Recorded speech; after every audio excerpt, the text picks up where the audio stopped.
Do, do, da, da, da, do, do, da, da, da, da,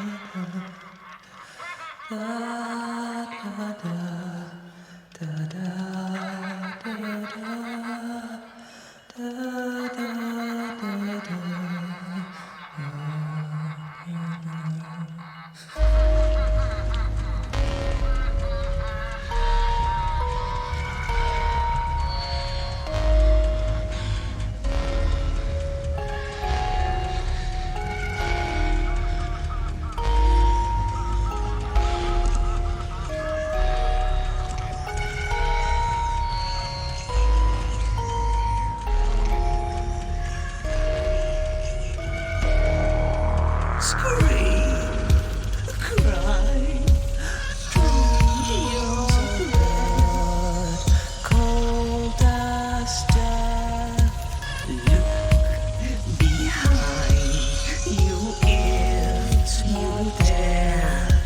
If so, then where anxious hearts beat loud, my voice, it smells your fear. It won't act till you're alone. You only postpone.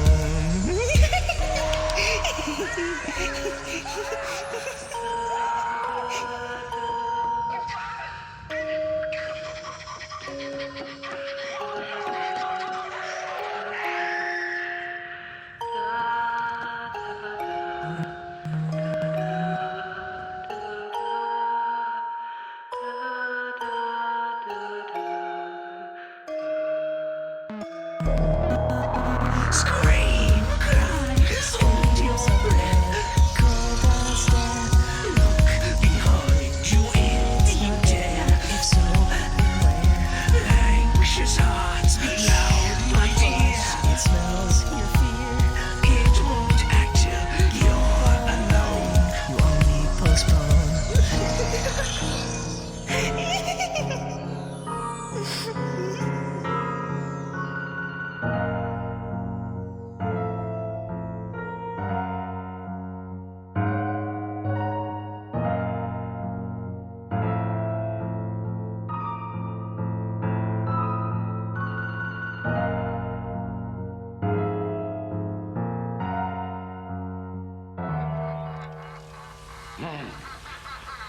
Gives me the willies every time I think of it.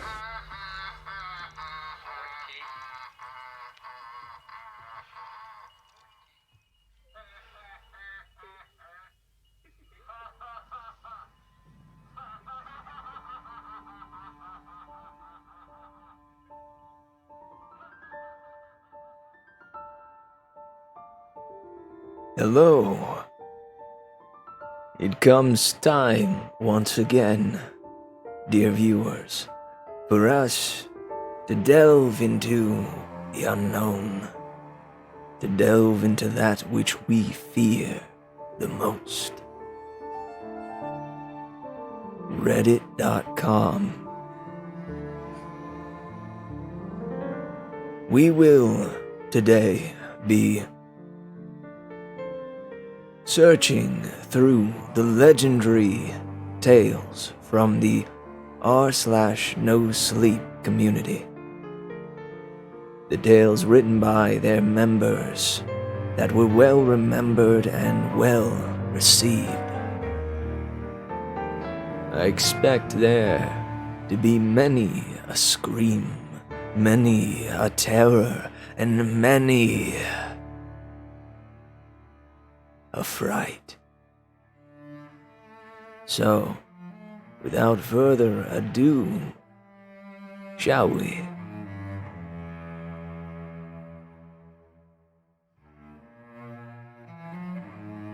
Now, before we begin, in truth, I must offer a content warning. If you are sensitive to blood, death, evil, I think there may even be illegal acts of sexual advancement. I am serious when I say this. This stream is meant for 18 up and only. I'd say we could fudge it a little bit if you're, say, 16, but keep in mind that what you are about to listen to and experience is haunting and dreadful. So, last time we were here, we listened to a number of terrifying tales in the vein of Balloons by 1000 Vultures. I say we continue along that path tonight.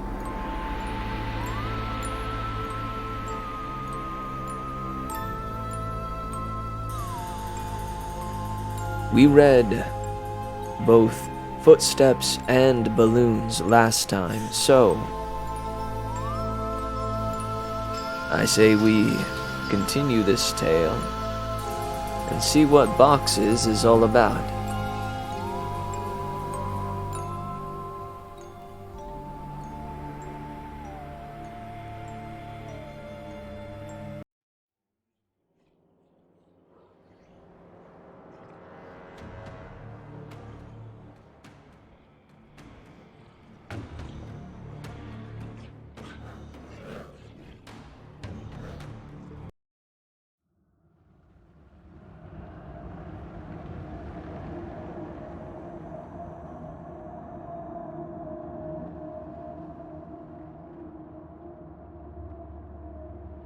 There we go. So, shall we? This is Boxes by 1000 Vultures.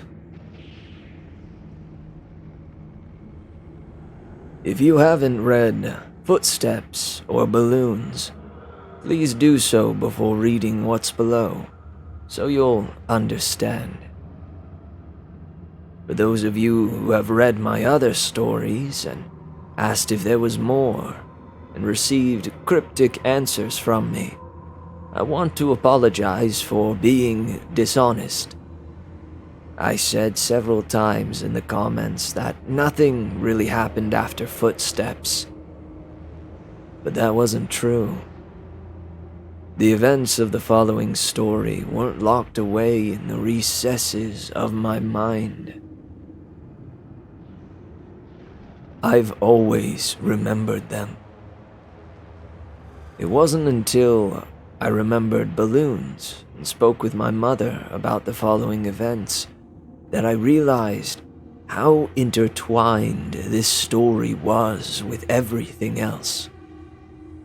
But I originally hadn't really planned on sharing this anyway. My desire to withhold this memory was due mostly to the fact that I don't think I showed good judgment in it. I also wanted consent from another person to tell it, so as to not misrepresent what transpired. I didn't expect there to be a lot of interest in my other stories, so I never thought I'd really get pressed for more details. And I would have been happy to keep this to myself for the rest of my life.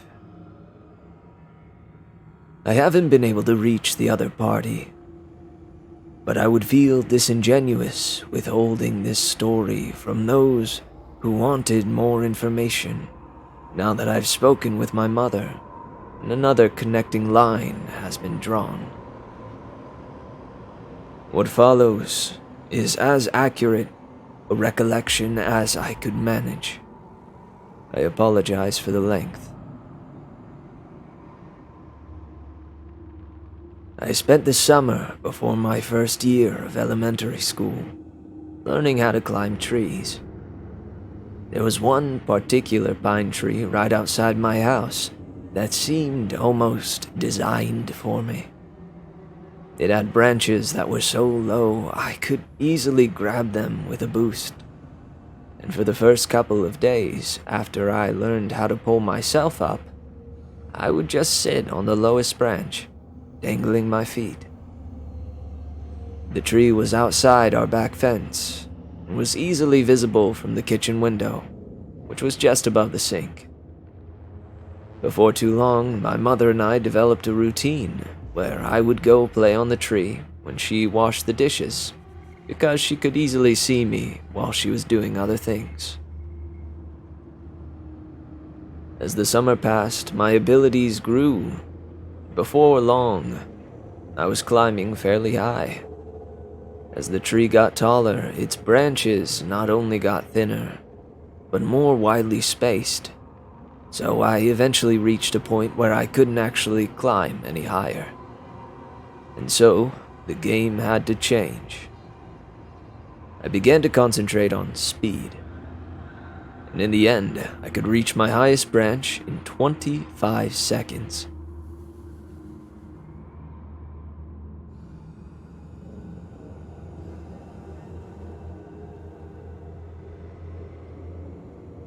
I got too confident, and one afternoon I tried to step from a branch before I had firmly grasped the next one.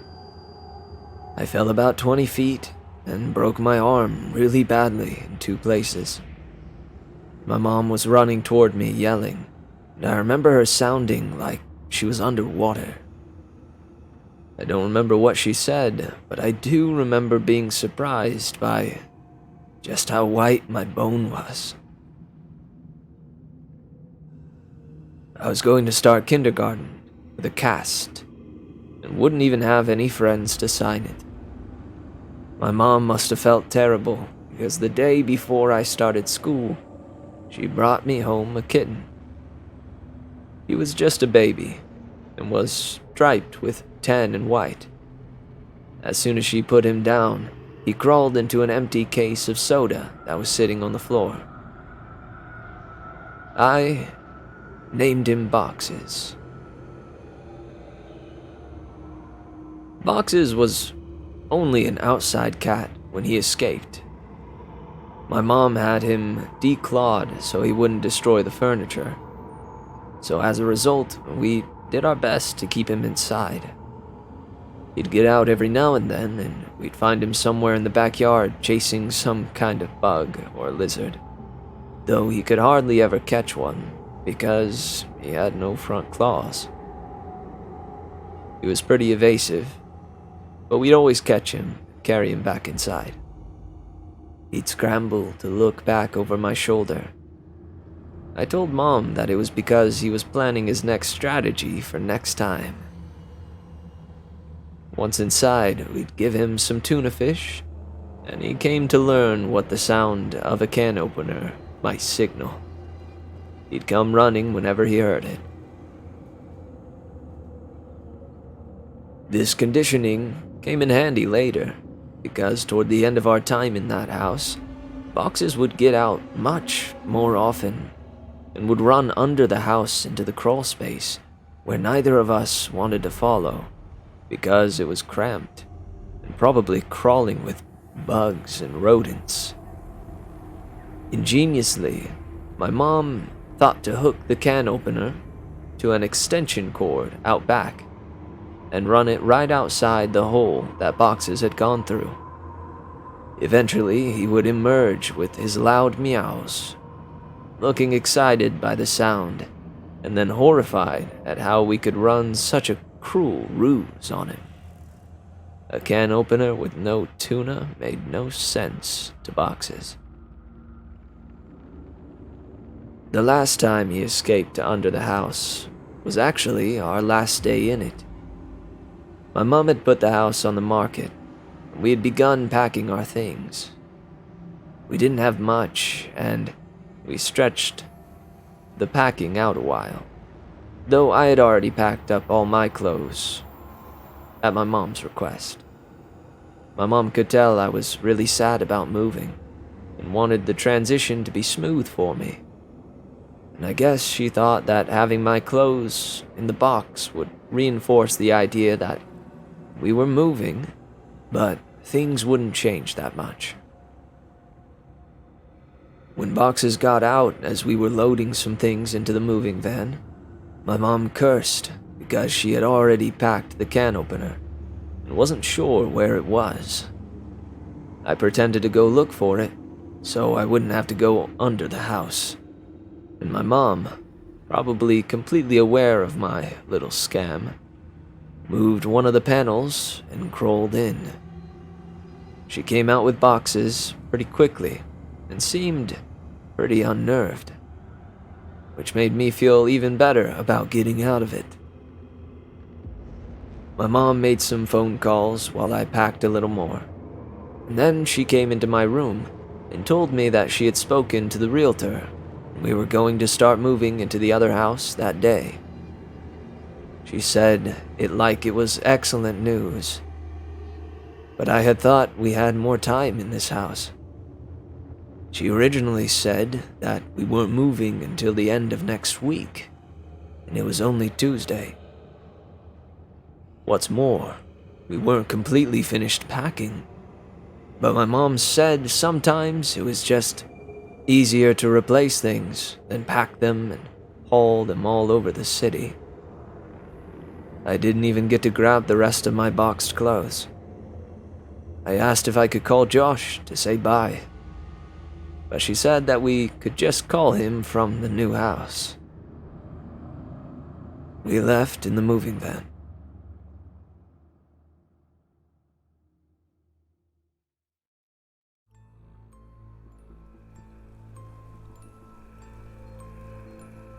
I managed to stay in touch with Josh for years, which is surprising since we no longer went to the same school.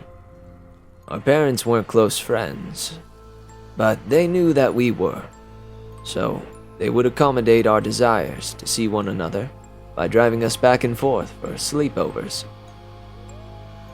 Sometimes every weekend. For Christmas one year, our parents even pooled their money.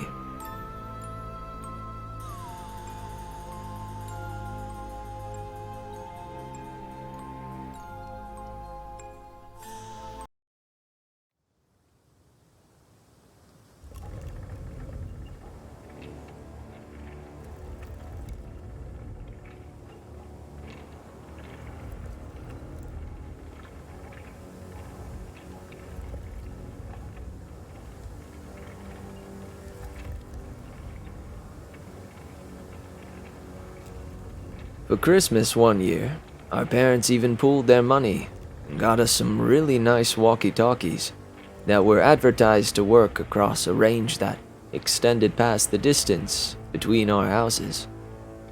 They also had batteries that could last for days if the walkie-talkie was on but not used. They would only occasionally work well enough that we could talk across the city. But when we stayed over, we'd use them around the house, talking in mock radio speak that we had taken from movies, and they worked great for that. Thanks to our parents, we were still friends when we were 10. One weekend, I was staying over at Josh's, and my mom called me to say goodnight. She was still pretty watchful, even when she couldn't actually watch me. But I had gotten so used to it that I didn't even notice it, even if Josh did. She sounded upset. Boxes was missing. This must have been a Saturday night, because I had spent the night at Josh's the previous night, and was going to go home the next day, because we had school on Monday. Boxes had been missing since Friday afternoon. I gathered that she had not seen him since returning home after dropping me off.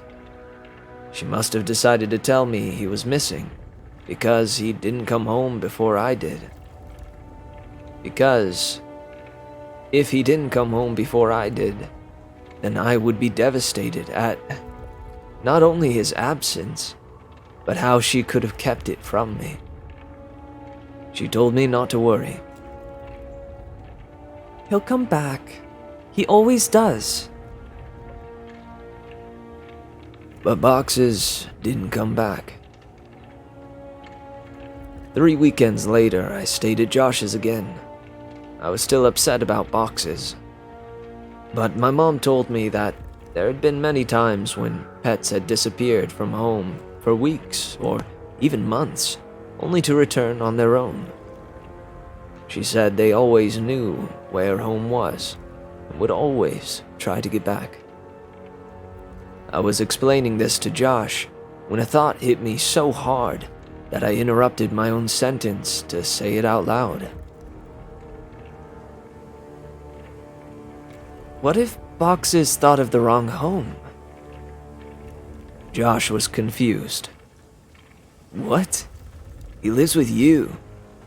he knows where his home is. But he grew up somewhere else, Josh. He was raised in my old house a couple neighborhoods away. Maybe he still thinks of that place as home, like I do. Oh, I get it. Well, that'd be great. We'll tell my dad tomorrow and he'll take us over there so we can look. No, he won't, man. My mom said that we couldn't ever go back to that place because the new owners wouldn't want to be bothered. She said that she told your mom and dad the same thing. Josh persisted. Okay, then we'll just go out exploring tomorrow and make our way to your old house. No. If we get spotted, your dad will find out, and then so will my mom. We have to go there ourselves. We have to go there tonight. It didn't take much convincing to get Josh on board, since he was usually the one to come up with ideas like this. But we had never snuck out of the house before.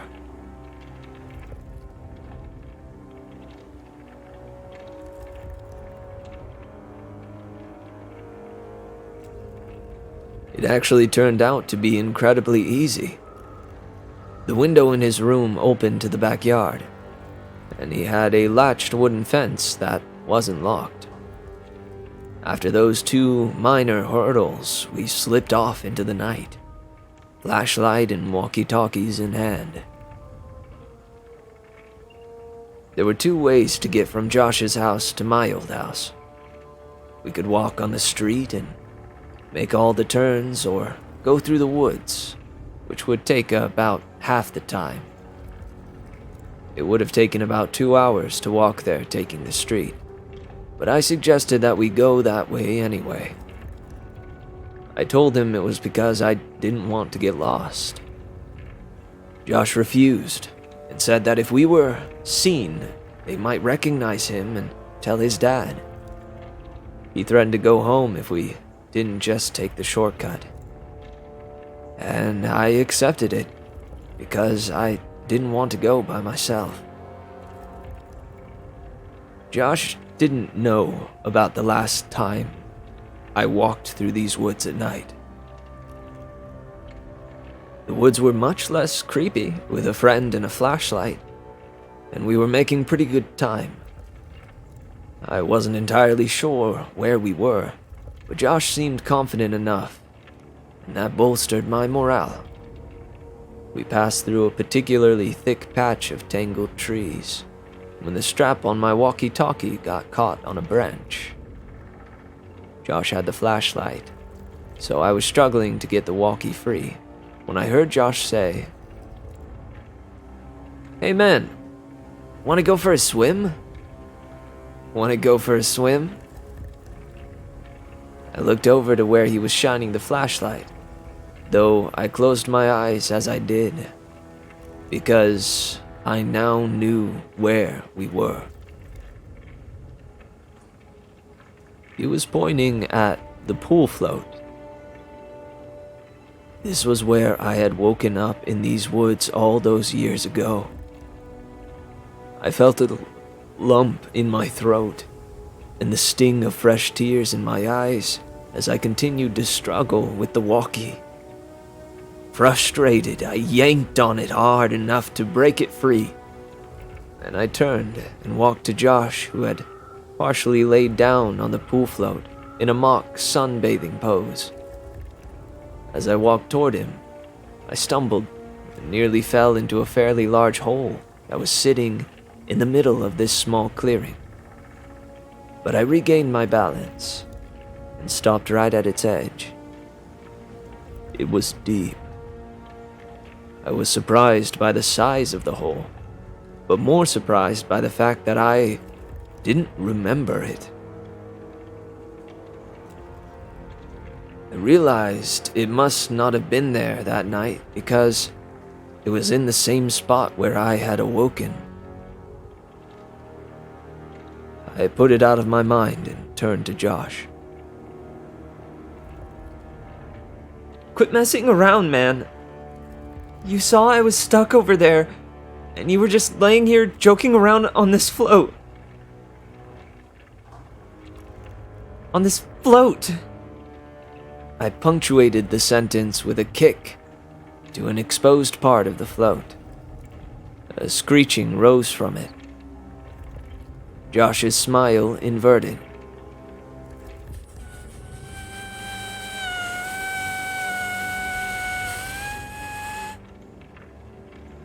He suddenly looked terrified and was struggling to get off the float. But he couldn't in a quick manner, due to an awkward way he had been laying on it. Each time he would fall back on the float, the screeching would intensify.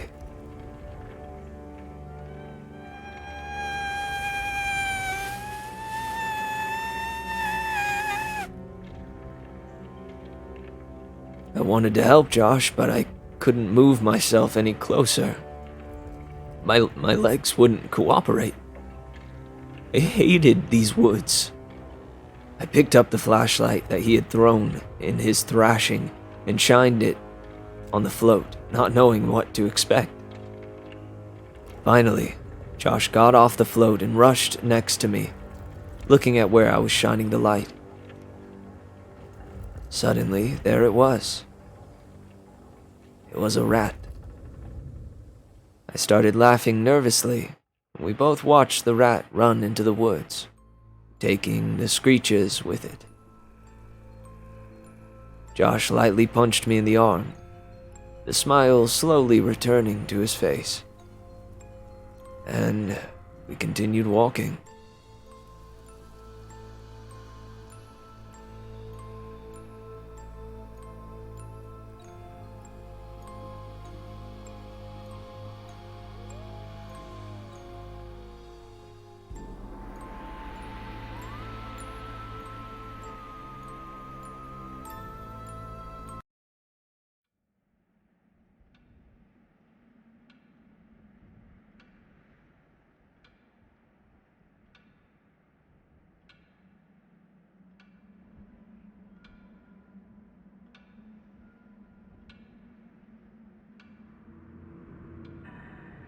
We quickened our pace and made it out of the woods faster than we thought we would. We found ourselves back in my old neighborhood. The last time I had rounded the bend ahead, I had seen my house fully illuminated, and all the memories of what transpired came flooding back. I felt a skipping in my heart as we were finally turning the corner and about to face the full view of my house. Remembering last time how incandescent it was. But this time, all the lights were off. From a distance, I could see my old climbing tree. And as my mind traced the steps of causality backward, I realized that I wouldn't be back here this night if that tree hadn't grown. And I was briefly in awe of how all events were like that. As we got closer, I could see that the lawn looked terrible. I couldn't even guess when it had last been mowed.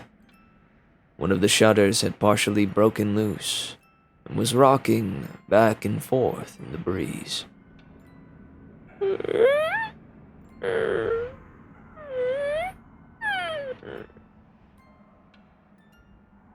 And all over the house just looked dirty. I was sad to see my old home in such a state of disrepair. Why would my mom care if we bothered the new owners if they cared so little about where they lived? And then I realized there were no new owners. The house was abandoned, though it looked simply forsaken. Why would my mom lie to me about our house having new people in it? but I thought that this was actually a good thing. It would be easier to look around for boxes if we didn't have to worry about being spotted by the new family. This would make it much quicker. Josh interrupted my thoughts as we walked through the gate and up to the house itself. "Your old house sucks, dude!" Josh yelled as quietly as he could. "Your old house sucks, dude!" "Shut up, Josh. Even like this, it's still nicer than your house." "Hey, man. Okay. I think boxes is probably under the house. One of us has to go under and look, but the other should stay next to the opening in case he comes running out." "Are you serious? There's no way I'm going under there. It's your cat, man. You do it." "Look, I'll game you for it. Unless you're too scared," I said, holding my fist up over an upturned palm.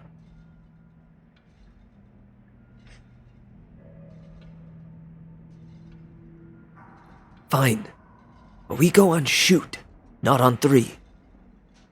It's rock, paper, scissors, shoot. Not 1, 2, 3. Okay? I know how to play the game, Josh. If you're the one who always messes up, and you're the one who always messes up, and it's 2 out of 3. I lost. I wiggled loose the panel that my mom would always move when she had to crawl under here for boxes. She only had to do it a couple of times, since the can opener trick usually worked. But when she had to do it, she hated it.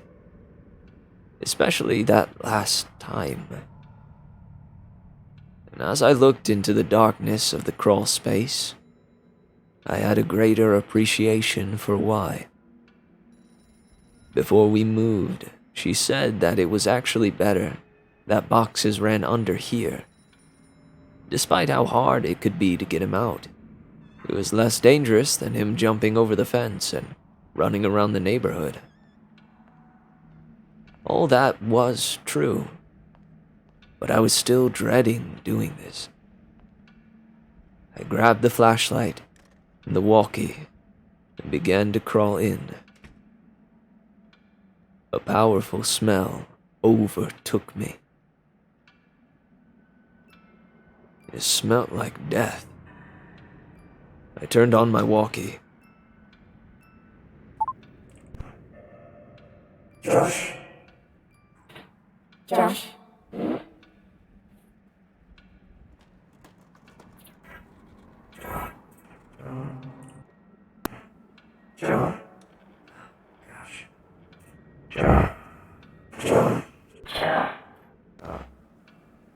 John? No. Hold up.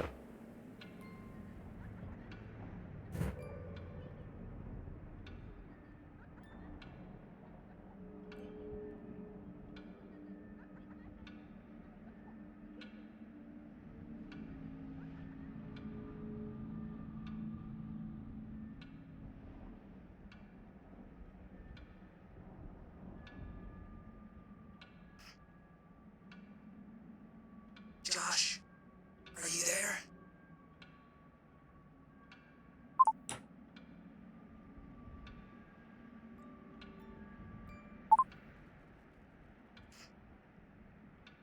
This is Macho Man. Come back. This is Macho Man. Come back. Josh, cut it out. There's something wrong down here. What do you mean? It stinks. It smells like something died. Is it boxes? I really hope not.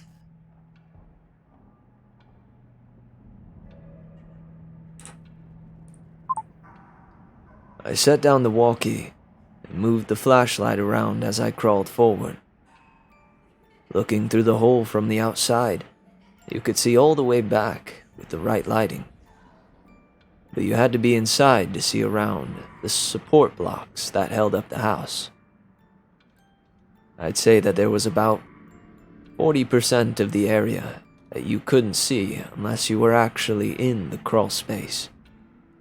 But even inside, I discovered that I could only see directly where the flashlight was pointing. I realized that this would make scouting around the place much more difficult. As I moved forward, the smell intensified. The fear was growing in me that Boxes had come here and something had happened to him. I shined the flashlight around, but couldn't see much of anything.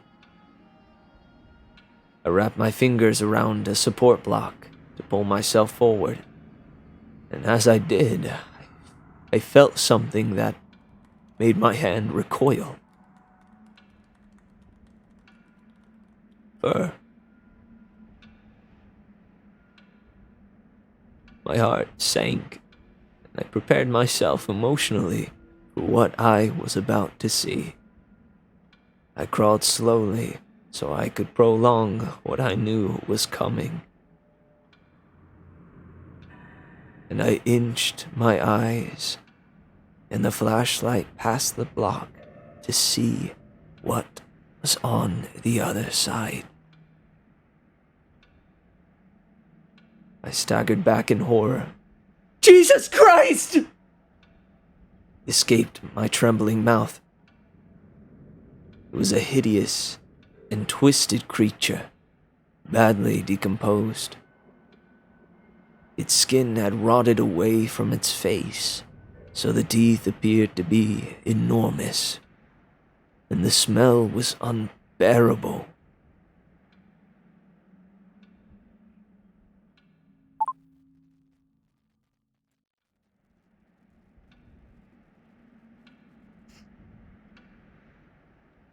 What is it?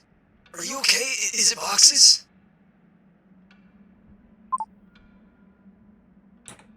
I reached for the walkie. No. Oh.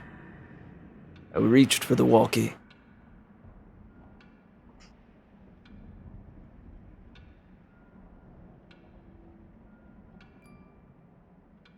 No. No. No, it's not Boxes.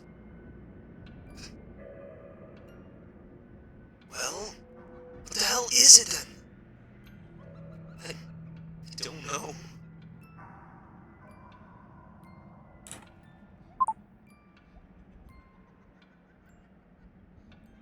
I shined the light on it again and looked at it with less fear in my vision.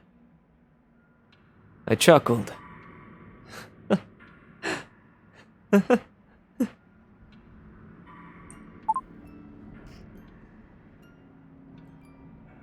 It's a raccoon. Well, keep looking. I'm gonna go into the house and see if he might have made it in there somehow. What? No, Josh, don't go in there. What if Boxes is down here and runs out? He can. I put the board back.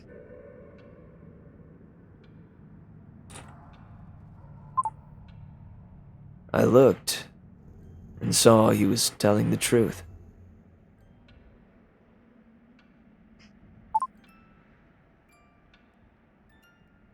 Why'd you do that?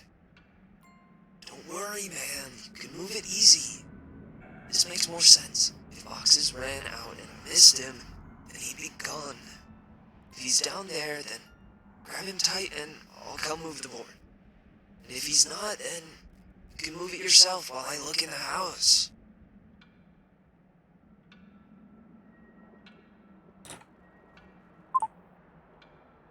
Some of his points were good, and I doubted he'd be able to get in anyway.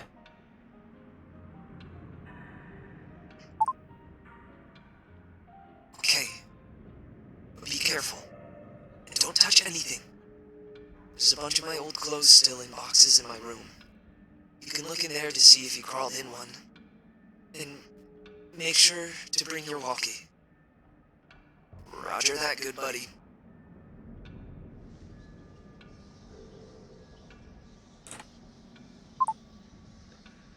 I realized that it would be pitch black in there. The power would have been turned off since no one was paying the bill.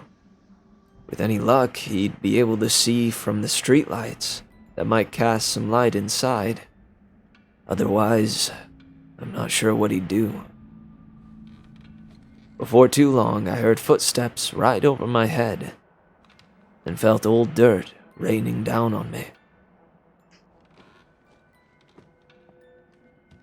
Josh, is that you?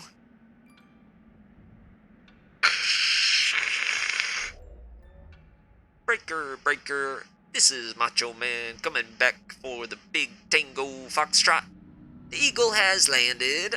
What's your 20, Princess Jasmine? Over. Asshole. Macho Man, my 20 is your bathroom. Looking at your stash of magazines. Looks like you've got a thing for dudes' butts. What's the report on that? Over. I could hear him laughing. I could hear him laughing without the walkie, and I started laughing too. I heard the footsteps fade away a little. He was on his way to my room.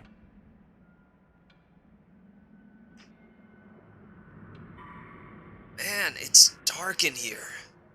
Hey, are you sure you had boxes of clothes in here? I don't see any. Yeah, there should be a couple of boxes in front of the closet. There aren't any boxes in here. Let me check to see if maybe you put the boxes in the closet before you left.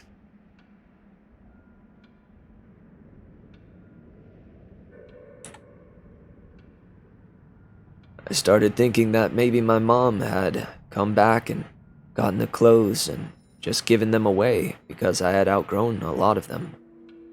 But I remembered leaving the boxes there. I didn't even have time to close the last one up before we left.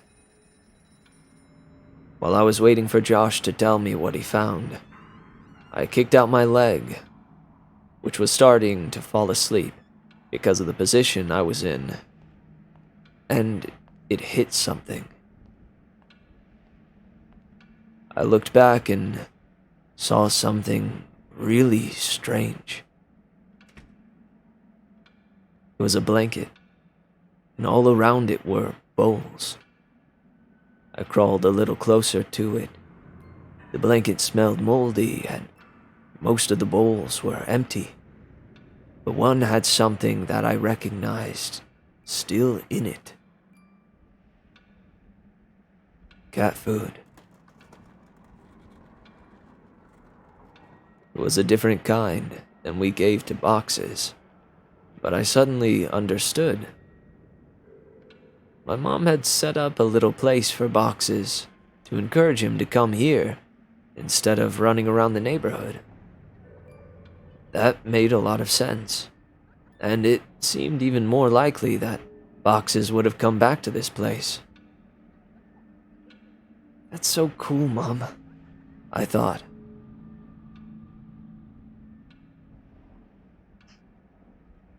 I found your clothes. Oh, cool. Where were the boxes?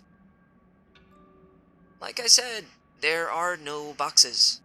Your clothes are in your closet. They're hanging up.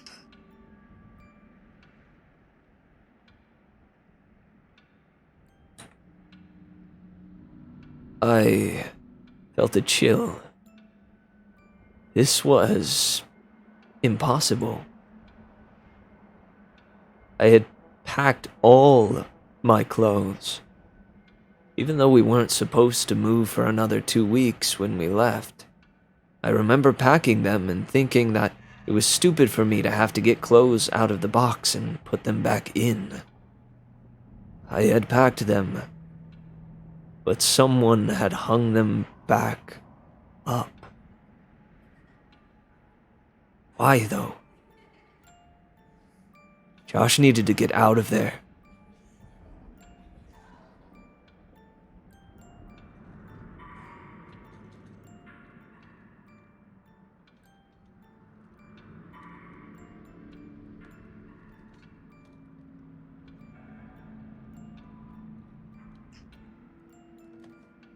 That can't be right, Josh.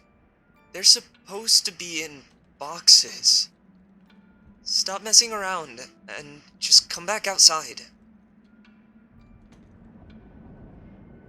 No joke, man. I'm looking at them. Maybe you just thought that you left them? Wow. You sure like to look at yourself, don't you? What? What do you mean? Your walls, man. Your walls are covered in Polaroids of yourself. There are hundreds of them. What, did you hire someone to...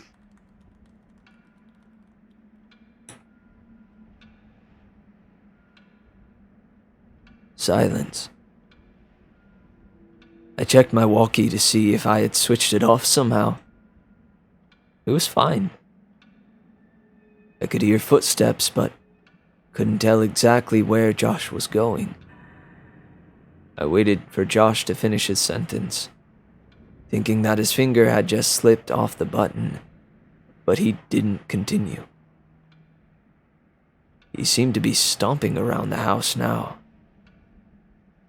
I was just about to radio him when he came back.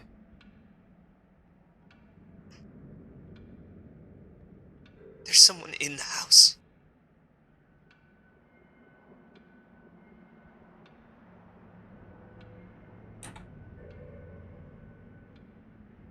His voice was hushed and broken. I could hear he was on the verge of tears. I wanted to respond, but how loud was his walkie turned up? What if the other person heard it? I said nothing and just waited and listened. What I heard were footsteps. Heavy, dragging footsteps. And then a loud thud.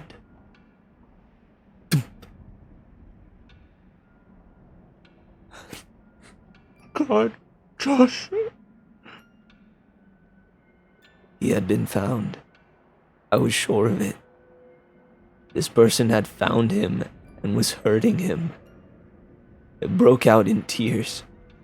He was my only friend, next to boxes. And then I realized, what if Josh told him I was under here?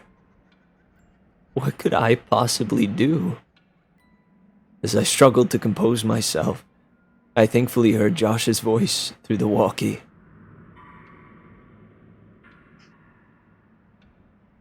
He's got something, man. It's a big bag. He just threw it on the floor. And oh God, man, the bag. I think it just moved.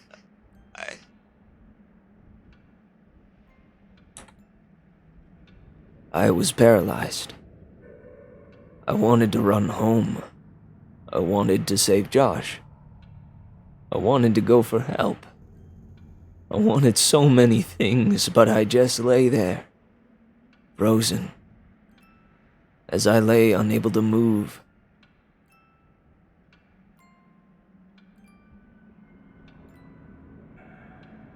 my eyes focused on the corner of the house that was right under my room. I moved my flashlight. My breath hitched at what I saw. Animals. Dozens of them. All of them dead. They lay in piles all around the perimeter of the crawl space. Could boxes be among these corpses? Was this what the cat food was for? Seeing this broke my shock, as I knew I had to get out of here. And I scrambled to the board. I pushed on it, but it wouldn't budge. I couldn't move it because it was wedged in there, and I couldn't get my fingers around it since the edges were outside. I was trapped. Damn you, Josh! I whispered to myself. I could feel thunderous footsteps above me. The house was shaking.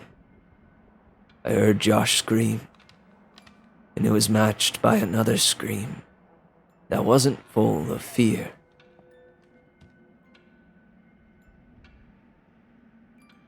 As I continued pushing, I felt the board move. But I knew it wasn't me who was moving it. I could hear footsteps above me, and in front of me, and shouting and screaming, filling the brief silence between the footsteps.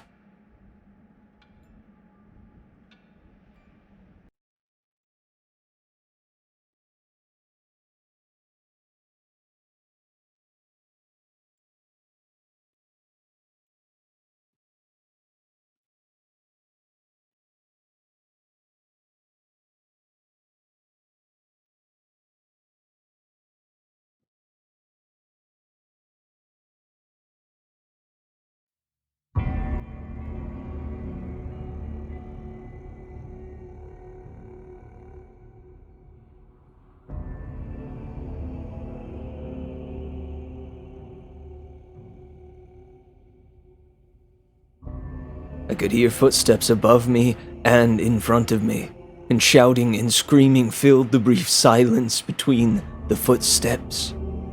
I moved back and held my walkie, ready to try to defend myself. And the board was thrown to the side and an arm shot in and grabbed for me.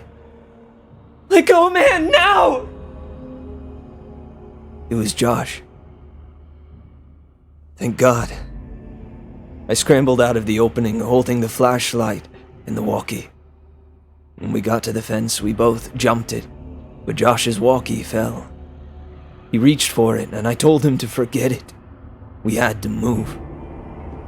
Behind us, I could hear yelling, though they weren't words, only sounds. And we, perhaps foolishly, ran for the woods to get back to Josh's quicker and be somewhat harder to follow. The whole way through the woods, Josh kept yelling. My picture! He took my picture!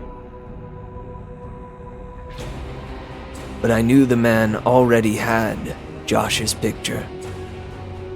From all those years ago, at the ditch.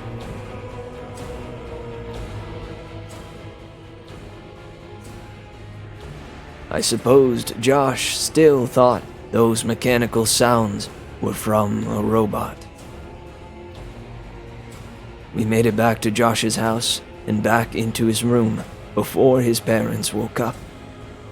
I asked him about the big bag and if it really moved, and he said he couldn't be sure. He kept apologizing about dropping the walkie at the house, but obviously, that wasn't a big deal. We didn't go to sleep and sat peering out the window, waiting for him. I went home later that day, as it was about 3 a.m. already.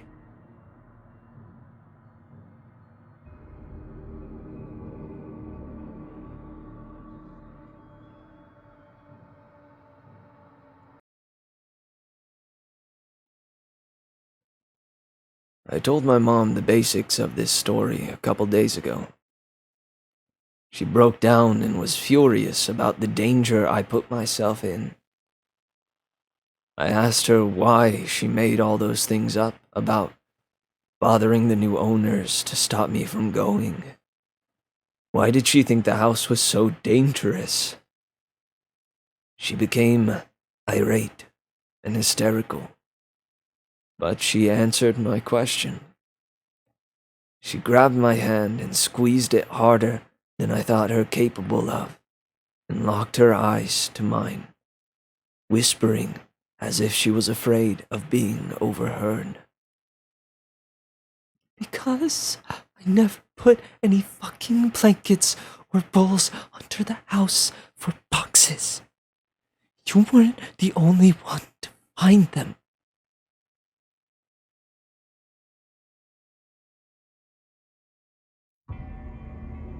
I felt dizzy.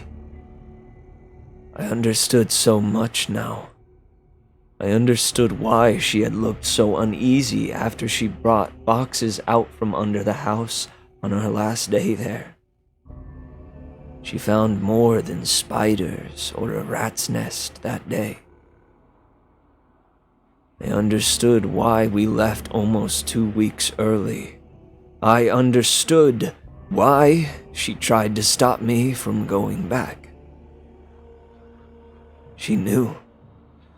She knew he made his home under ours. And she kept it from me. I left without saying another word, and didn't finish the story for her. But I want to finish it here. For you. I got home from Josh's that day, and I threw my stuff on the floor and it scattered everywhere. I didn't care. I just wanted to sleep. I woke up around 9 p.m. to the sound of boxes meowing. My heart leapt. He had finally come home. I was a little sick about the fact that if I had just waited a day, none of the previous night's events would have happened, and I'd have boxes anyway. But that didn't matter. He was back. I got off my bed and called for him, looking around to catch a glint of light off his eyes. The crying continued, and I followed it. It was coming from under the bed. I laughed a little.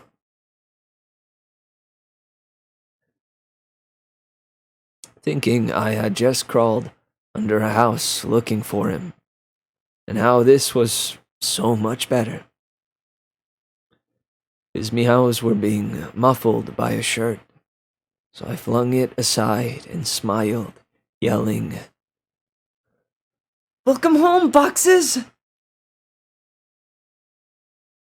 His cries were coming from my walkie-talkie.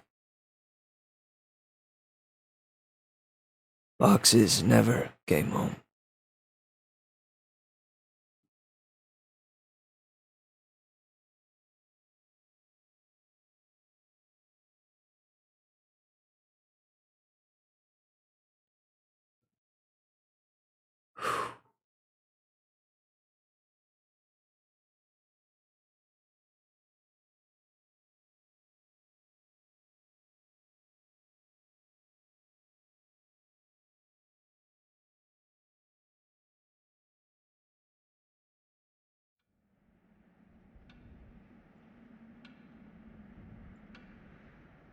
Well, what did you think?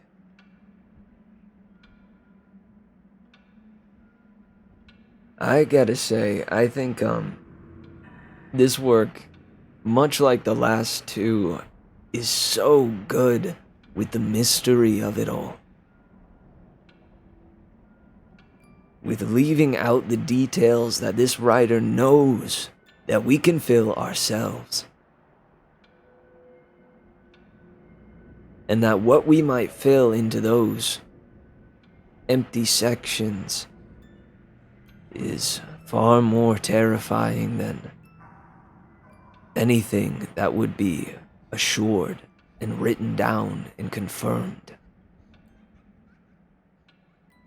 That is what sticks out to me most about this writer in particular.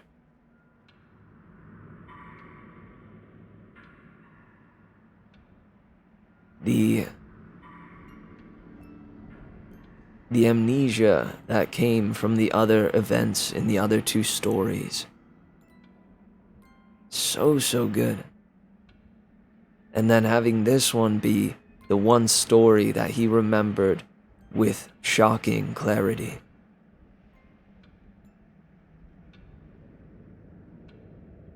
Absolutely, man. Honestly, once I saw that it was a series, there was absolutely no way I would be reading these like out of order. I, because this guy, or this person, 1,000 vultures, put a lot of effort into these stories, and I assumed that he wrote them like this on purpose to build into the lore of what happened to him, quote unquote, when he was a child.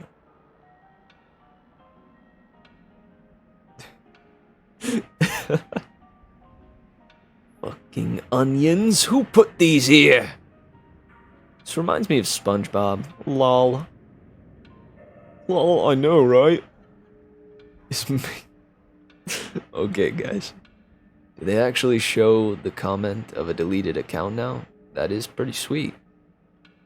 When the account is deleted, the comment says stays. If the user deletes the comment, though, all it shows is deleted. So glad to see this comment. I felt like a bitch when I did. Note to self, do not read r/nosleep in a pitch black room in a house where a window won't lock.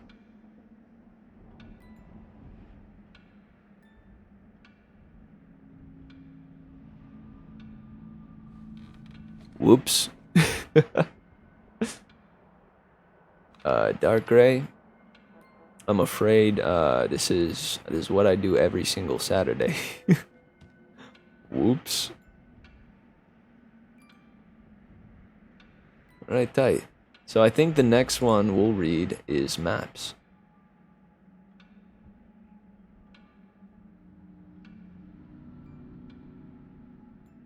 Another long one. Gosh, and it continues. Alright. Tight. I'm down for this. I know over here in like the compilation of the stories of legend, it doesn't have every single one of these listed. However, as I said before, and Mr. Pockets thanked me for it, and thank you, man.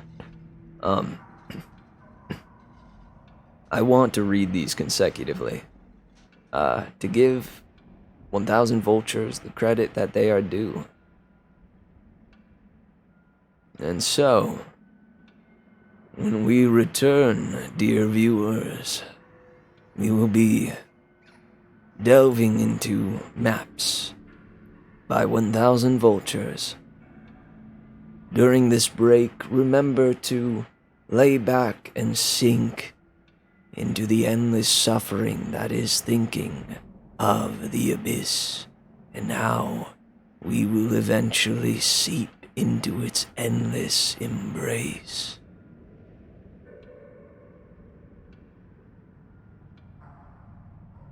Enjoy the break, dear viewers. And check your closets. And under the bed, too, just to be safe. We'll be back soon. Don't go anywhere.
Welcome back, dear viewers.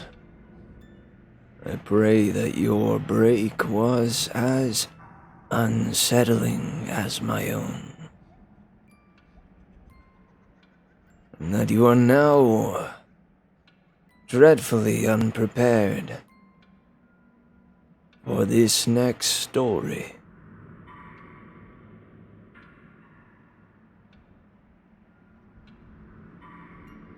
We will be continuing through the series created by 1000 Vultures. We just witnessed 1000 Vultures as a child losing his dear pet cat and venturing to his old home to see if this cat had returned to it. Something dreadful was found in the crawl space when they approached and entered the house. They made it out without being captured by the other that was there.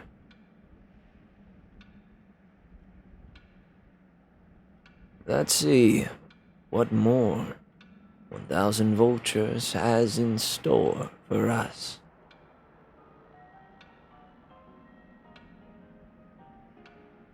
Shall we?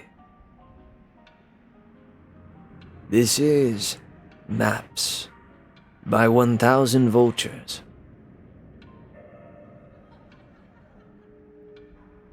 There was a comment in the last post that made me remember an event from my childhood that I always took as odd, but never considered it to be related to any of these stories. I know now that it is. It's funny how memories work.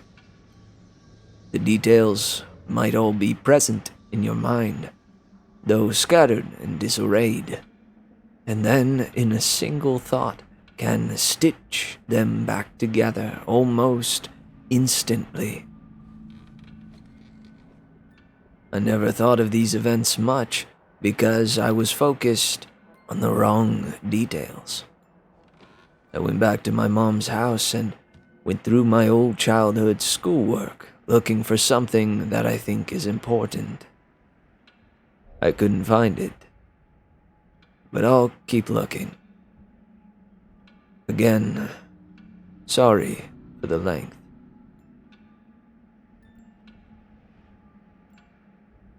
Most old cities and the neighborhoods in them weren't planned with the thought that the population would begin to grow exponentially, and it would have to be accommodated.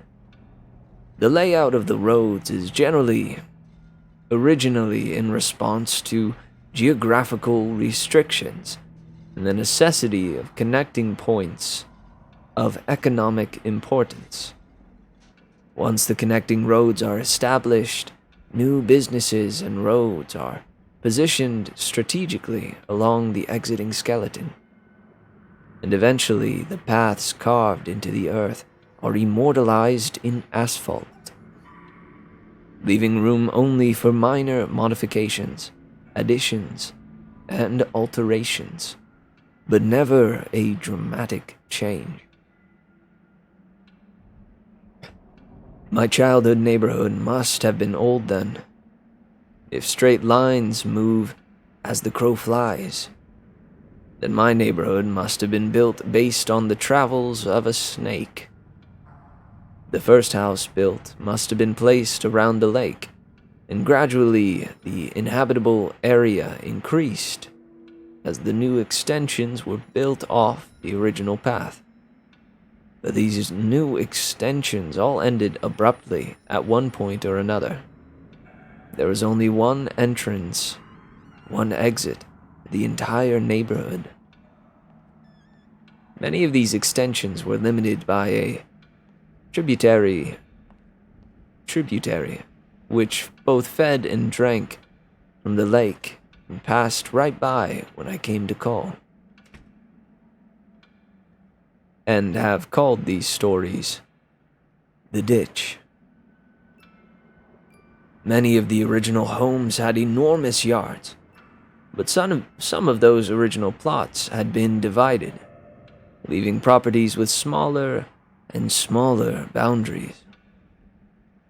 An aerial view of my neighborhood would give one the impression that an enormous squid had once died in the woods, and some adventuring entrepreneur found the corpse and paved roads over its tentacles, only to withdraw his involvement and leave time, greed, and desperation to divide up the land among prospective homeowners like an embarrassing attempt at the golden ratio.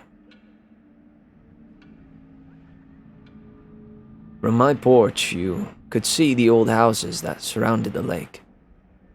But the house of Mrs. Maggie was my favorite.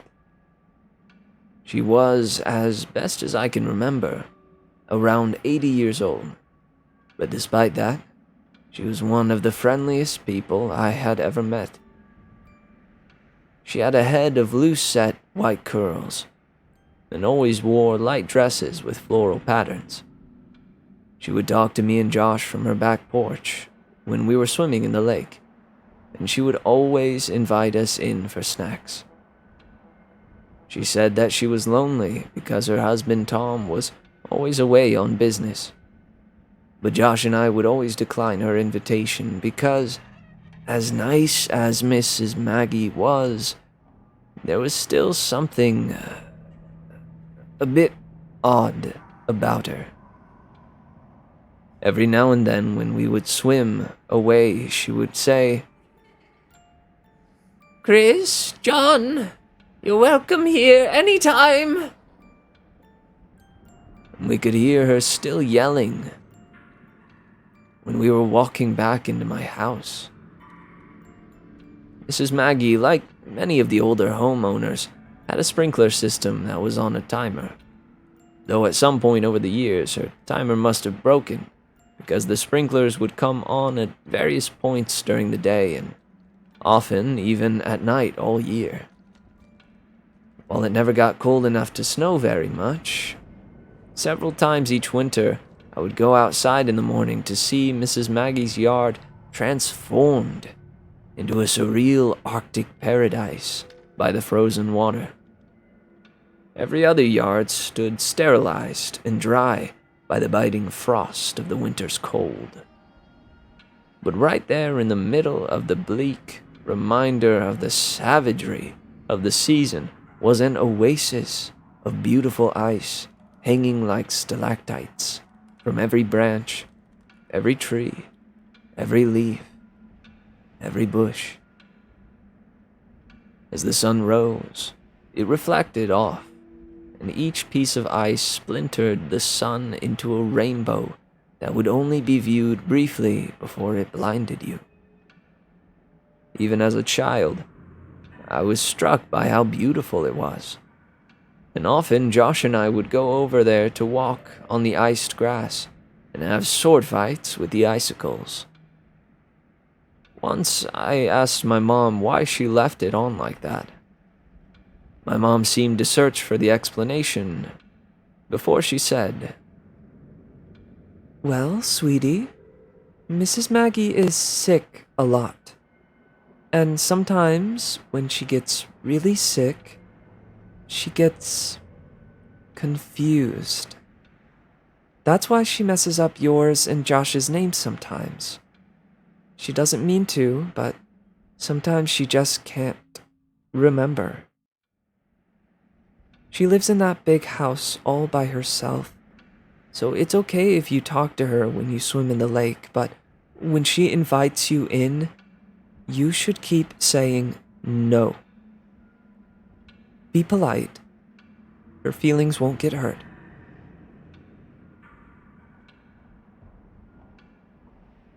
"But she's less lonely when her husband comes home though, right?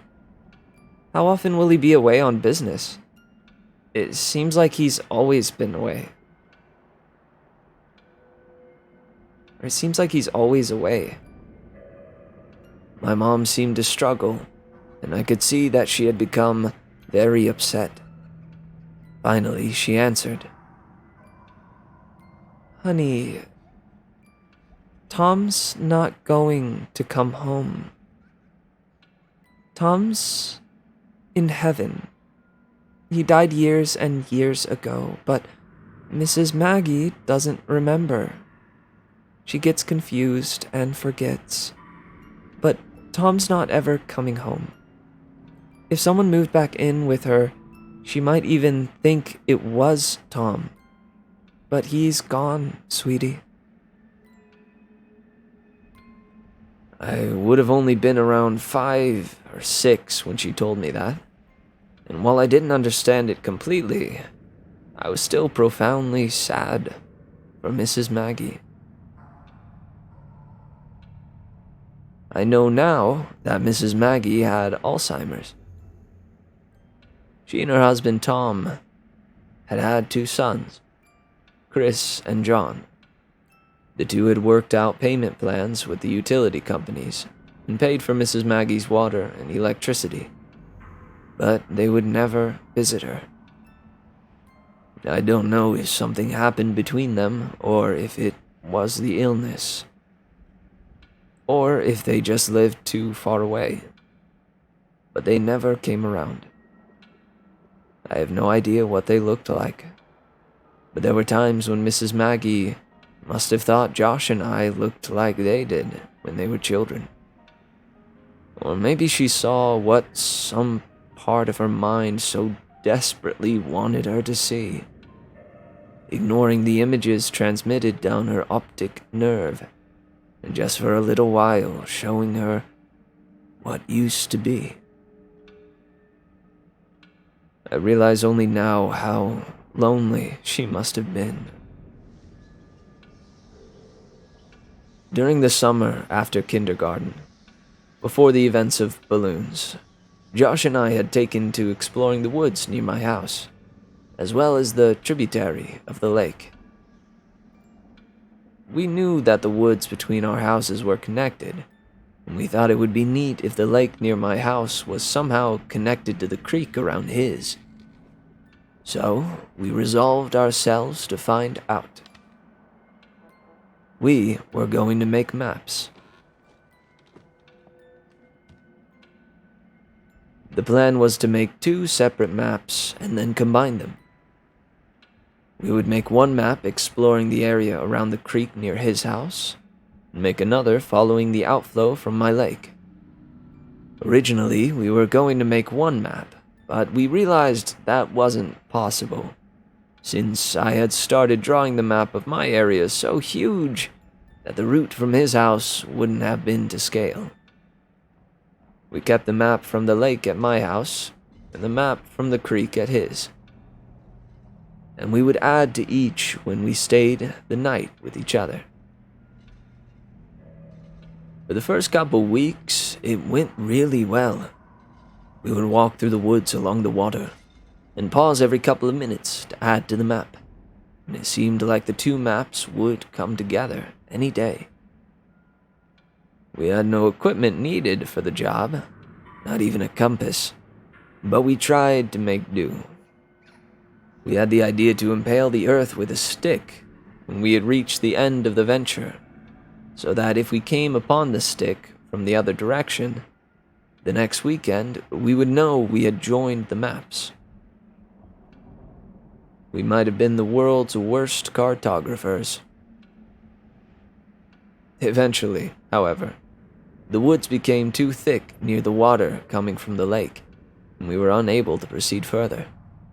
We lost interest in the whole project for a bit, and reduced our explorations significantly, though not completely, when we started selling snow cones. After I showed my mom all the pictures I had taken home from school, and she took away my snow cone machine, our interest in the maps revitalized. We had to come up with another plan, although I didn't understand why. My mom had placed what I considered to be extremely severe restrictions on what I could do and where I could go. And I had to check in frequently if I went outside to play with Josh. This meant that we couldn't stay in the woods for hours and continue to look for a new path. We thought that we could just swim when we got to the cutoff in the woods, but that clearly wouldn't work, since the map would get wet. We tried going faster when we were coming from Josh's house, but we eventually ran into the same problem. Then, we had a brilliant idea. We'd build a raft. Due to the construction in the neighborhood, there was a large amount of scrap building material that the company would set in the ditch to keep it out of the road and off site, since they no longer needed it for building. We originally conceived of a formidable ship, complete with a mast and an anchor, but this quickly diminished into something more manageable. We set aside the wood and took several large pieces of styrofoam that were backed with foam board, and tied them together with rope and kite string. We launched our vessel a little down water from Miss Maggie, and waved a farewell to her as she motioned us to come back her way. But there was no stopping us. The raft worked very well, and while we both behaved and spoke as if the functionality of the raft was given, I know at least I was a little surprised. We each had a fairly long tree branch to use as a paddle, but we found it was easier to simply push against the land under the water than actually use them as intended. When the water became too deep, we'd simply lie on our stomachs and use our hands to paddle the water, which still worked, albeit less well. The first time we had to resort to that method of propulsion, I remember thinking that from far above, it must have looked like a colossally fat man with tiny arms was out for a swim.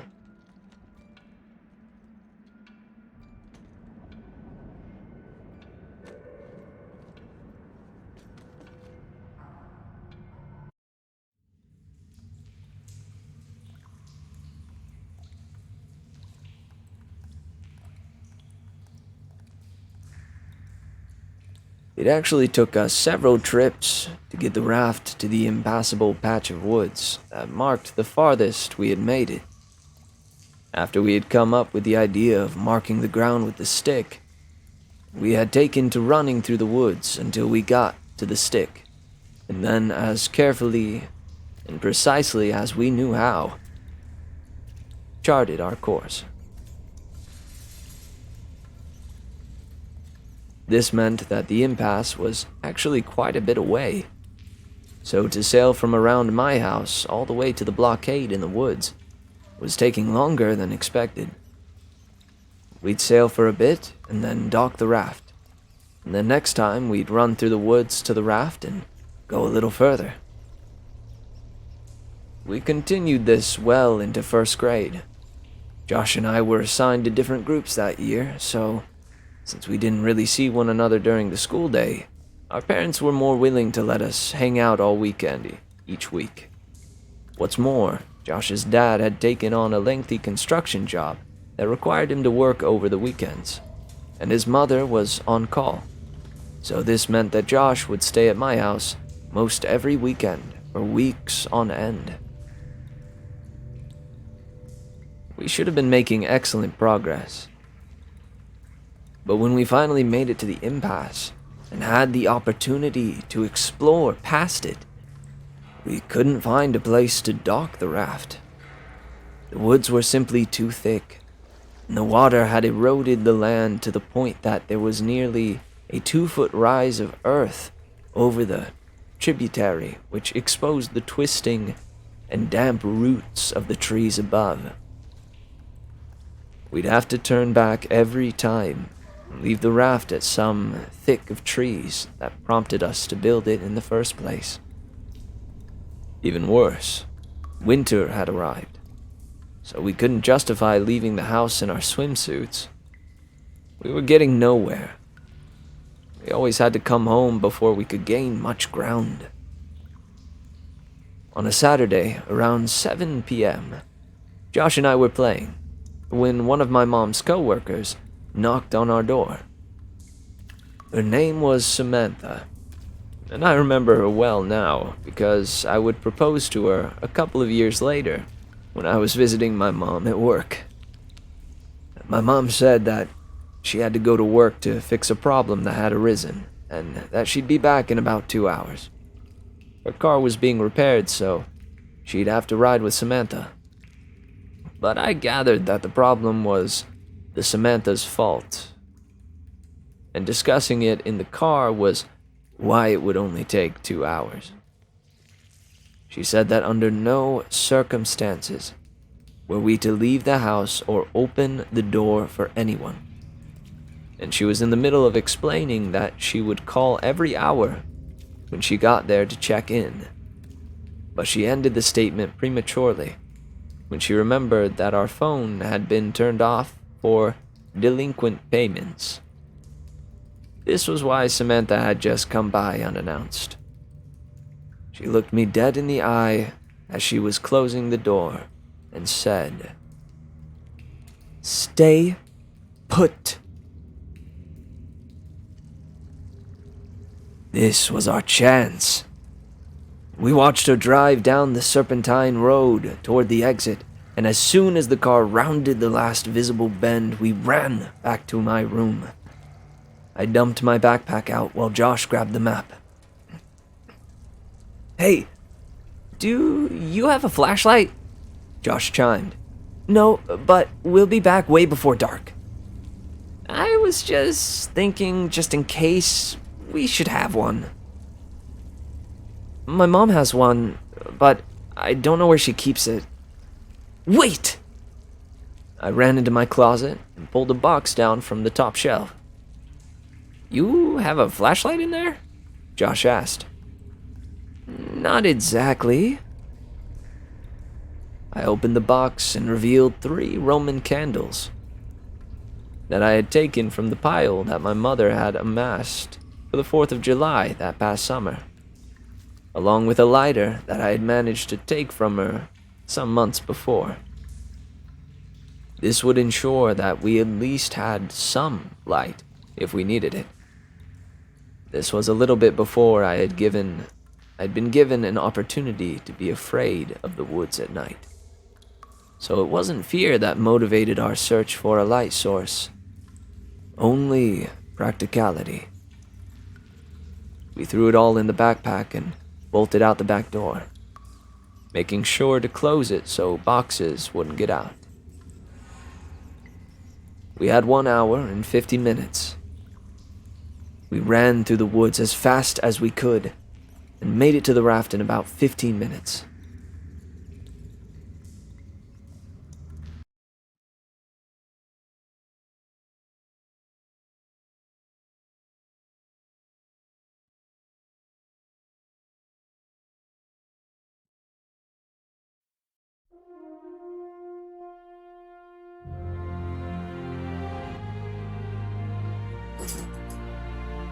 We had our bathing suits on under our clothes, so we stripped off our shirts and shorts and left them in 2 separate piles about 4 feet from the edge of the water. We untied the raft from the tree, grabbed our branch paddles, and cast off. We tried to move rapidly to reach the point beyond the contents of our ever-expanding map, as we didn't have time to waste seeing old sights. We knew that we were slower in the raft than on land, and that we would be in the raft for quite a while after the cutoff, since the woods were too thick to walk back through, and there wasn't a place to dock. This meant that we'd have to ride the raft back to the original docking site, even if we found a new place to dock it further ahead. After we passed the last charted part of our map, the water began to get really deep, and eventually we could no longer touch the bottom with our tree branches. So we lay on our stomachs and paddled with our hands. It was getting darker.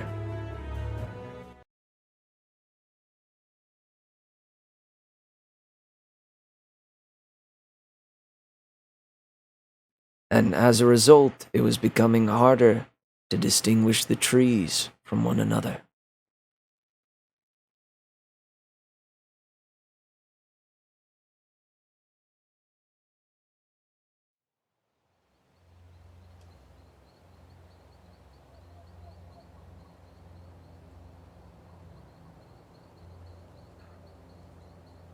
And we were both becoming slightly unnerved. In the interest of making good time, we were paddling fast with our arms, and this caused a lot of noise as our hands repeatedly confronted and then broke through the water's surface tension.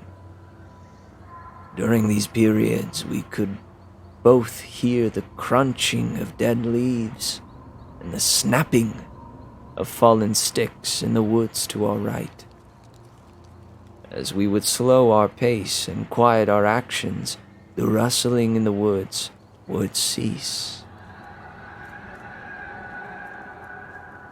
And we began to wonder if it was really ever there at all. We didn't know what kinds of animals resided this far into the woods, but we did know that we didn't wish to find out. As Josh amended the map that I was illuminating with the lighter, we were suddenly confronted with the fact that the sounds were not imagined. Rapidly and rhythmically we heard crunch, snap, crunch. It seemed to be moving slightly away from us, pushing through the woods just beyond our map.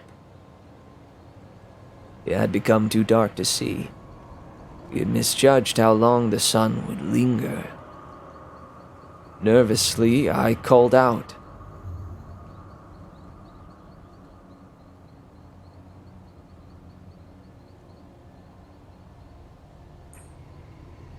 Hello?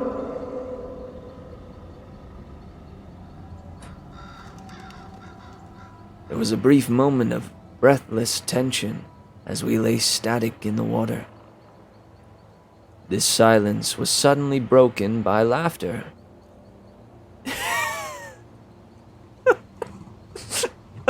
Hello? Josh cackled. So what? Hello, monster in the woods. I know you're sneaking around, but maybe you'll answer to my hello. Hello? I realized how stupid it was. Whatever animal it was, it wouldn't respond. I hadn't even realized I'd said it until afterwards. But if anything was actually there, I obviously wouldn't get a reply. Josh continued. Hello? In a high falsetto. Hello? I countered with as deep a baritone as I could manage. Hello there, mate. Hello. Beep boop. Hello. We continued mocking each other. We're in the process of turning the raft around to head back when we heard... Hello?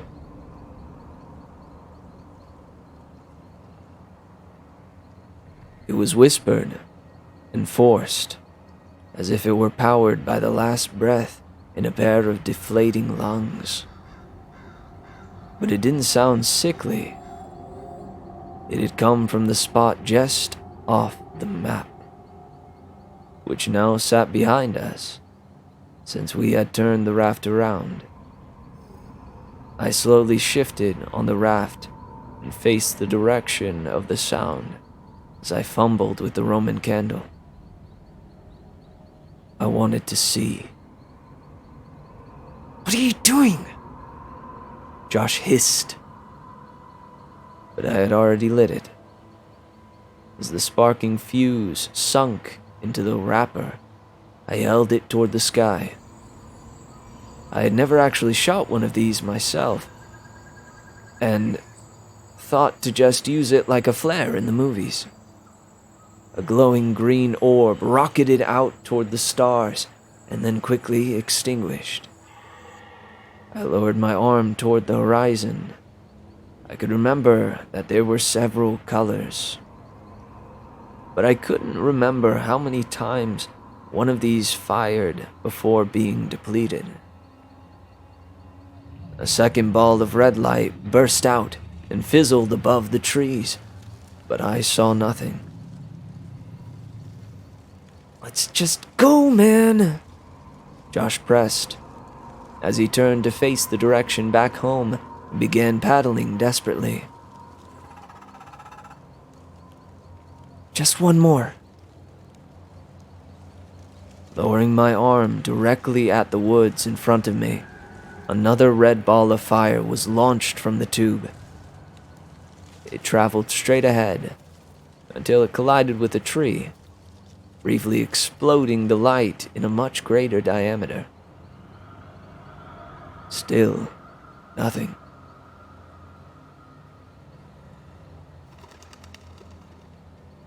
I dropped the firework in the water and watched as one more struggling fireball burst free, only to quickly die, suffocated by the water. As we began paddling in the direction toward my house, we heard a loud and unconcealed rustling in the woods. The breaking of branches and the trampling of fallen leaves overpowered by the sounds of our splashing. It was running. In our panic, we jostled the raft too violently, and I felt one of the ropes under my chest loosen. Josh, be careful! Be careful! But it was too late. Our raft was breaking. Before too long, it had completely fallen apart. We each held on to separate pieces of styrofoam, but the pieces weren't big enough to keep us completely afloat, and our legs dangled beneath us in the winter water. Josh, quick! I yelled as I pointed at the water right next to him. He scrambled, but it was too cold to move quickly, and we both watched as the map floated away. I'm a cold man. Josh shuddered dejectedly. Let's get out of the water. We approached the shore, but each time we attempted to pull ourselves up, we'd hear the frantic rustling thundering towards us from the woods just above. Eventually, we were too cold and weak to even try anymore. Steadily, we kicked our legs and found ourselves nearing the dock site. We toppled off the debris and tried to pull it on land, but Josh's piece slipped away and floated in the direction of the lake. We took off our swimsuits and were desperate to get into dry clothes to shield us from the biting chill of the air. I slid my shorts, but there was something wrong. I turned to Josh. Where's my shirt, man? He shrugged and suggested, maybe it got knocked into the water and floated into the lake? I told Josh to go back to my house and to say that we were playing hide and seek if my mom was home. I had to try to find my shirt. I ran behind the house and peered out over the water and scouted along the shoreline. It occurred to me that with any luck, maybe I could find the map too. I was moving pretty fast because I needed to get home, and was about to give up when my concentration was interrupted. by a sound coming from just behind me. "Hello!" I whipped around. It was Mrs. Maggie. I had never seen her at night before, and in this poor light she looked exceedingly frail. The usual warmth that wrapped her manner seemed to have been snuffed out by the chill. I couldn't remember even seeing her without a smile, and so her face looked strange. "Hello, Mrs. Maggie." "Oh, hi, Chris." The warmth and smile had returned to her, even if her memories had not. "I couldn't see it was you in the dark there." Jokingly, I asked her if she was going to invite me in for a snack, but she said maybe another time. I was too busy looking for my map and the shirt to really engage her, but she sounded happy, so I didn't feel bad. She said a couple of other things, but I was too distracted to pay attention. I said goodnight and ran down her driveway toward my house. Behind me, I could hear her walking across the frozen yard, but I didn't turn around to wave. I had to get home. I made it home a couple of minutes before my mom did, and by the time she came in, Josh and I had already changed clothes and warmed up. We'd gotten away with it, even though we'd lost the map. "Couldn't find it?" "Nah, but I saw Mrs. Maggie. She called me Chris again. I'm telling you, dude. Just be glad you've never seen her at night." We both laughed, and he asked me if she invited me in for a snack, joking that the snacks must be terrible, since she couldn't give them away. Since she couldn't even give them away. I told him that she didn't, and he was surprised.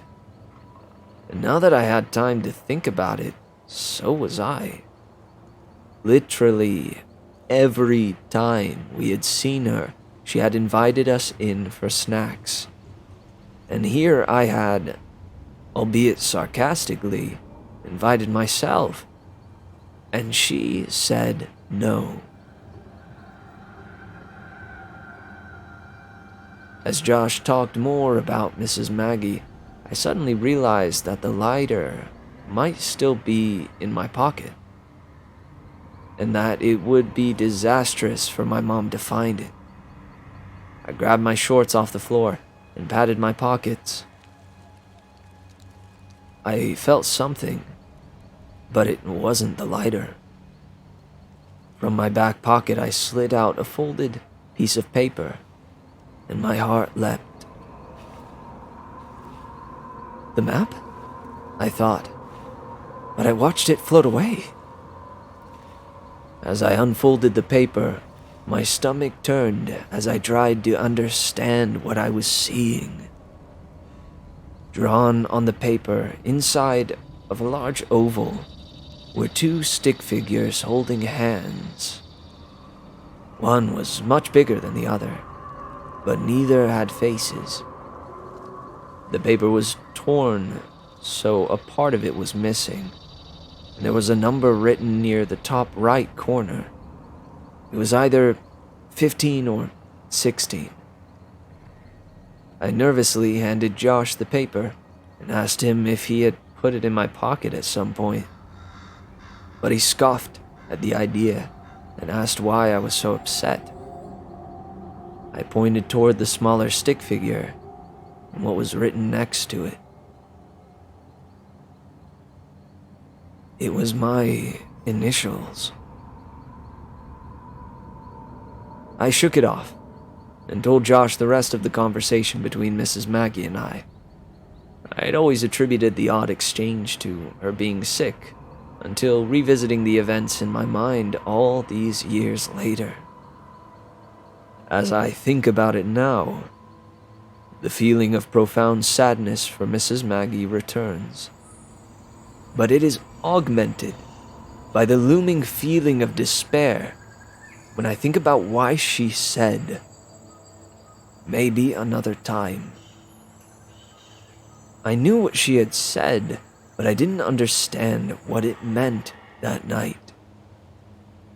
I didn't understand what her words had meant weeks later when I watched men in strange orange suits, biohazard suits, carry what I thought were black bags full of garbage out of her house. Or why the whole neighborhood smelled like death that day. I still didn't understand why they condemned the house and boarded it up a little while before we moved. But I understand now.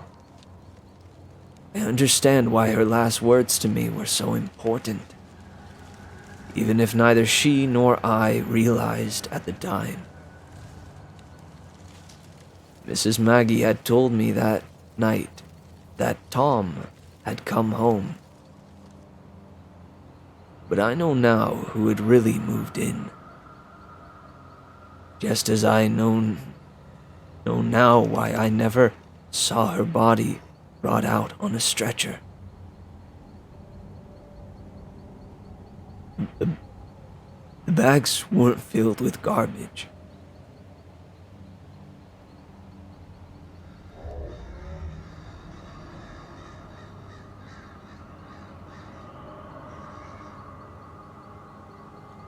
My word. Oh, dude.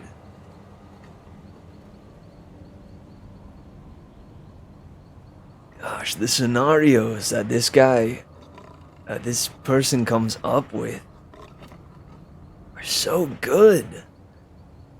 I mean, the concept of, like, young kids going on harmless adventures, seemingly harmless adventures, is quite novel and something that's been used in horror for as long as I can remember. You know, for instance, the novel by Stephen King, It, of course, right? But I gotta hand it to this writer. They have they know they've been quite creative with how many scenarios that these kids have encountered. And the whole time jumps too has been, it's been so cool to experience.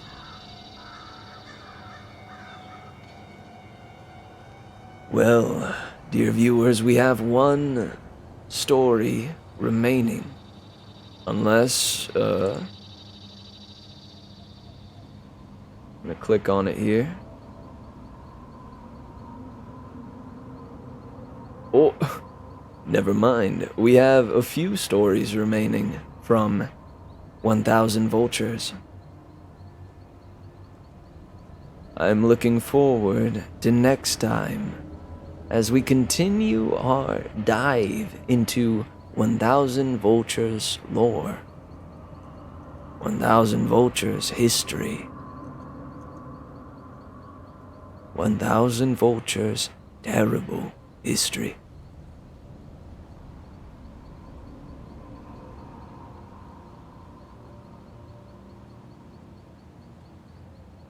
So, with that, I believe I will bid you all a good night.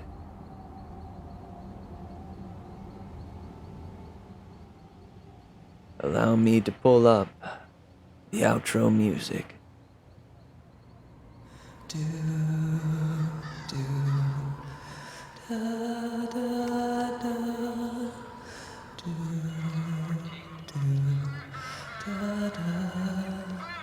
Well, folks, I hope you enjoyed this terrifying reading time.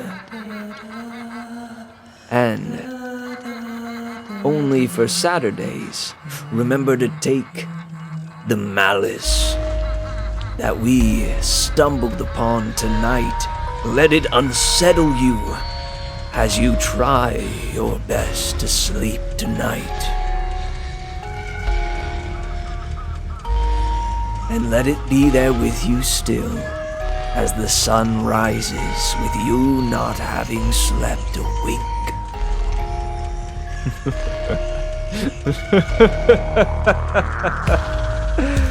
Good night, dear listeners. Until next Saturday.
Gives me the willies every time I think of it.